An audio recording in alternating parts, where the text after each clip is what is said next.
Have you ever pondered over the enigma that surrounds the tragic sinking of the Titanic?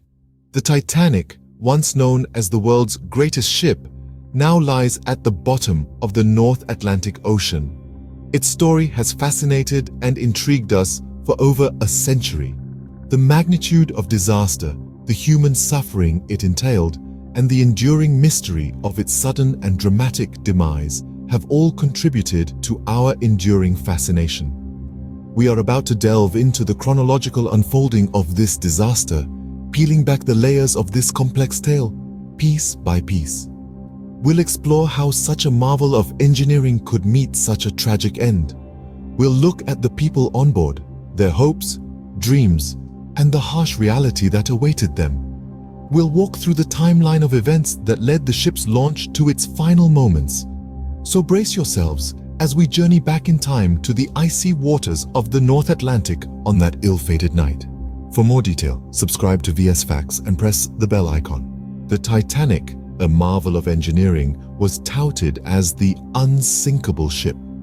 This colossal vessel was a testament to human ingenuity and the technological advancements of the early 20th century. Constructed in Belfast by the esteemed shipbuilding company Harland and Wolff, the Titanic was the largest moving object built by humankind at that time. The ship was a spectacle of luxury and grandeur.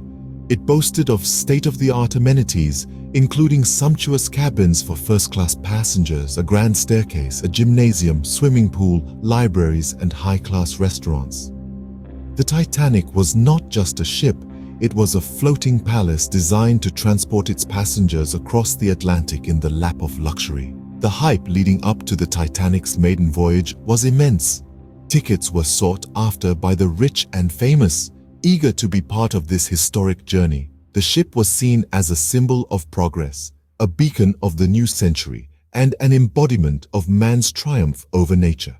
The Titanic was equipped with the most advanced safety features of the time. It had a double-bottomed hull and 16 watertight compartments, which could be sealed off in the event of a hull breach. This innovative design led many to believe that the ship was unsinkable. This confidence was so high that it was even reflected in the ship's lifeboat policy. The Titanic carried only enough lifeboats for about half of its total passengers and crew. After all, why prepare for a disaster that could never happen? This overconfidence, however, was not isolated to the shipbuilders and owners alone. Passengers, too, were swept up in the euphoria. The Titanic was seen as a marvel, a ship that not even God himself could sink. This sentiment was echoed in newspapers and magazines of the day, creating a buzz of excitement and anticipation around its maiden voyage. Little did anyone know that this unsinkable ship was heading towards an unthinkable disaster. The night of April 14th, 1912 started like any other on the Titanic, but it was destined to become a night of infamy. As the sun set on the horizon, the Titanic, the ship that was deemed unsinkable, sailed through the calm and frigid waters of the North Atlantic. Passengers enjoyed their evening, oblivious to the impending disaster. The ship was about 400 miles south of Newfoundland, moving at a brisk pace despite iceberg warnings from other ships. In the lookout tower, crew members Frederick Fleet and Reginald Lee were on duty. Their eyes were peeled for any danger, but the lack of binoculars, believed to be an unfortunate oversight, significantly hampered their efforts. Their vigilance, however, was about to be tested. At precisely 11:40 p.m., Fleet spotted an iceberg directly in the path of the Titanic. He rang the warning bell thrice and telephoned the bridge to alert the officers. "Iceberg, right ahead," he reported, his voice taut with urgency. First Officer Murdoch ordered a harder starboard and the engines to be put in reverse in an attempt to steer the ship clear of the berg. For a moment, it looked like the Titanic might evade the iceberg, but it was not to be. The ship's size and momentum made it difficult to change course quickly. Just 37 seconds after the iceberg was sighted, the Titanic collided with it, the berg scraping along the starboard side of the ship. The initial disbelief among passengers and crew quickly gave way to a sense of dread as the gravity of the situation became apparent. The iceberg had punctured the Titanic's hull below the waterline, causing water to flood into 5 of her 16 watertight compartments. Despite the ship's innovative design, it could only stay afloat if 4 compartments were flooded. As the ship began to list, panic ensued. Lifeboats were launched, but due to the belief that the Titanic was unsinkable, they were woefully inadequate in number. Moreover, many were launched half-empty in the chaos and confusion. Over the next 2.5 hours, the Titanic slowly but inexorably sank into the icy waters. Distress signals were sent out, lights were fired, and the ship's band played on in a bid to keep spirits up and prevent further panic. But at 2:20 a.m. on the morning of April 15th, the Titanic disappeared beneath the waves, plunging over 2,000 souls into the icy depths of the Atlantic. An echo of the ship's distress calls hung in the air, a chilling reminder of the disaster that had just unfolded. In less than 3 hours, the Titanic was swallowed by the icy Atlantic, marking one of the deadliest peacetime maritime disasters in history. The aftermath of the Titanic disaster was a tableau of human tragedy and heroism. As the Titanic sank into the icy waters, the Carpathia, some 58 miles away, responded to the distress signals. The sea was littered with debris, and lifeboats filled beyond their capacity.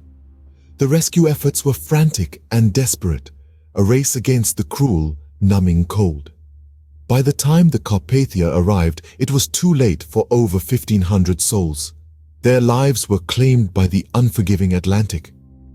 In the lifeboats, survivors huddled together, their faces etched with shock and grief. Some had lost their entire families. Others were separated, not knowing if their loved ones had survived. Their stories, their individual tragedies, and their heroism continue to echo through the corridors of history. The Titanic was equipped with only 20 lifeboats, enough for about half of the passengers and crew. This inadequate number, a result of outdated maritime safety regulations, played a pivotal role in the high casualty rate. The Women and Children First protocol, while noble, further complicated the situation. Many lifeboats were launched half-filled, leaving even more people stranded on the sinking ship. Survivors' tales speak of the haunting cries for help that gradually faded into an eerie silence. They speak of the kindness of strangers, of sacrifices made, and of the human spirit's resilience in the face of unimaginable terror. They also speak of the guilt carried by those who survived, a weight as heavy as the ocean that claimed the Titanic. The aftermath of the Titanic disaster was not just a tale of loss. It was also a catalyst for change. The sinking of the world's most luxurious liner shed light on the glaring inadequacies in maritime safety. In response, the International Convention for the Safety of Life at Sea was established in 1919, mandating sufficient lifeboats for all passengers and regular safety drills. The sinking of the Titanic left an indelible mark on maritime history and led to significant changes in maritime safety regulations. The Titanic disaster has left a profound legacy, one that continues to captivate us even after a century. In the wake of the tragedy, investigations were launched to understand the cause of the disaster.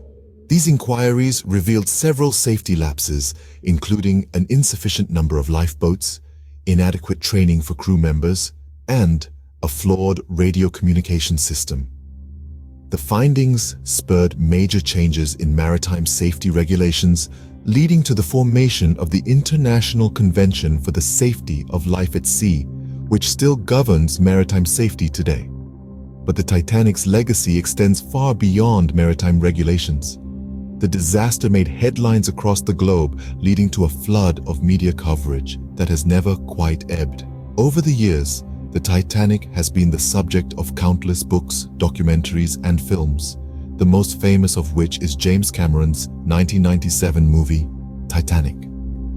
These narratives have immortalized the ship and its passengers, keeping the memory of the disaster alive in our collective consciousness. The ongoing fascination with the Titanic can be attributed to the human stories that unfolded on that fated night. The tales of courage, sacrifice, and loss have touched people around the world, providing a stark reminder of our shared humanity. The Titanic has also inspired scientific exploration. Its wreckage was not discovered until 1985, more than 70 years after the disaster. Since then, numerous expeditions have been undertaken to study the ship, further deepening our understanding of the event. Despite the passage of time, the legacy of the Titanic remains relevant. It serves as a poignant testament to the human capacity for bravery in the face of disaster. It's a stark reminder of the consequences of complacency and the importance of preparedness. It highlights the role of innovation in enhancing safety and the value of relentless pursuit of knowledge. As we remember the Titanic, we are reminded of the human capacity for bravery in the face of disaster and the continuous pursuit of knowledge to prevent such tragedies from recurring.